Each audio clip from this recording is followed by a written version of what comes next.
Apakah asumsi angka penambahan 40.000 per hari ini merupakan asumsi yang nyata juga dalam perhitungan model matematika? Kita langsung berbincang dengan dosen matematika ITB, Nuning Nuraini. Mbak Nuning, selamat malam. Selamat malam, Pak Latif. Dulu, Sehat selalu, Pak. ya, Ya, di awal-awal COVID, SIM COVID dan matematika ITB pernah menghitung soal jumlah atau puncak daripada penambahan. Kalau dengan asumsi Pak Luhut 40.000 dengan kondisi saat ini merupakan hal yang akan kita hadapi segera? baik. Kalau waktu awal gitu ya, di Maret 2020, itu kasusnya masih sangat sedikit, baru pantauan 2 minggu, kemudian harapannya akan ada lockdown, sehingga tidak menyebar. Dan waktu itu masih menggunakan model yang sangat sederhana, sehingga asumsinya sangat ketat.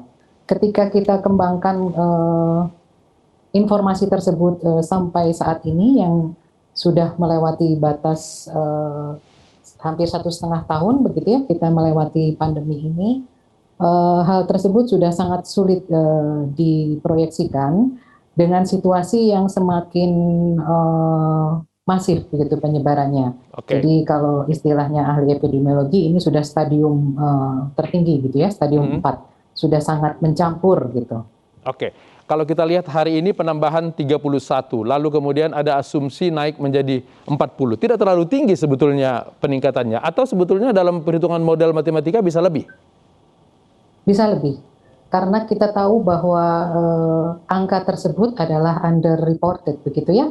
Begitu banyak orang yang bergejala yang tidak dites gitu di sekitar kita, sehingga angka 31.189 ini bisa jadi pada kenyataannya memang lebih begitu. Nah, yang dikhawatirkan adalah jika masa kedaruratan ini tidak dijalankan dengan baik begitu, maka proses penyebarannya bisa meningkat begitu. Oke. Jadi kalau kita lihat 31 proyeksi ke 70 itu kurang lebih 2,5 kali, padahal dari angka kasus kematian saja kita sudah 10 kali lipat dibanding bulan Mei untuk Jakarta saja begitu. Apa yang dimaksud dengan underreported? Apakah angka-angka yang kita dapatkan sekarang ini sebetulnya bukan angka real di lapangan?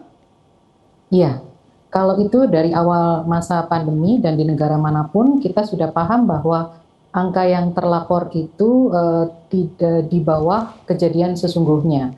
Hal ini kita lihat terutama untuk di Indonesia, kurangnya kapasitas tes ya. Jadi tes yang cukup baik mungkin DKI yang sudah memenuhi bahkan lebih, tetapi di daerah-daerah lain proses tracing dan pada saat ada yang terkonfirmasi positif kemudian di tracing begitu, itu seringkali tidak selesai. Dan hal ini bisa dipahami karena jumlah penduduk yang sangat tinggi, kemudian kapasitas tes yang terbatas, kemudian pelaksanaan tes juga butuh usaha yang lebih begitu. Jadi kalau yang dites juga berkurang, maka yang tertangkap juga secara natural akan berkurang begitu. Oke. Soal tes ini apakah real atau tidak? Apakah kita bisa membacanya dari positivity rate yang sekarang yang mencapai 40% tersebut? Bisa menjadikan dasar pemodelan nggak? Iya, jadi positivity rate ini yang disarankan itu adalah di bawah 5%. Jadi tingkat kapasitas tesnya tinggi, kemudian positivity rate-nya rendah, Ya. maka dapat dikatakan penyebaran sudah menurun begitu. Masalahnya kalau kita kapasitas tes ditingkatkan, kemudian positivity rate masih tinggi, maka kondisinya masih sangat berbahaya, apalagi sampai menyentuh angka 40%. Oke. Dari pengalaman di sekitar kami saja di atas 50% kalau kita lakukan tes PCR bersama itu sudah langsung ketahuan yang positif begitu. Jadi suasananya memang seperti itu begitu. Oke. Kalau sekarang positivity rate-nya 40, sementara WHO mensyaratkan positivity rate hanya 10% saja. Kalau kita naikkan kemudian testing kita, apakah mungkin sebetulnya angka 40 atau 70.000 itu bisa terlampaui? Iya, semoga tidak ya. Tapi ya dengan jumlah populasi yang sangat tinggi, begitu ya, kurang lebih di sekitar 10 juta untuk DKI Jakarta, kemudian Jawa Barat sendiri kan sebagai provinsi yang berpenduduk paling besar di Pulau Jawa, bisa dibayangkan kalau tingkat testingnya ditingkatkan, tetapi positivity rate-nya tinggi, artinya yang terkonfirmasi juga semakin besar, Iya. gitu. Hmm. Ya. Artinya kemudian kekhawatiran kita bahwa angka real yang terjadi saat ini bisa jauh lebih besar sebetulnya di realnya itu memungkinkan ya Mbak Nuning ya? Ya, betul. Berarti langkah pemerintah untuk menyiapkan oksigen dan tempat tidur rumah sakit merupakan hal yang sudah patut diapresiasi.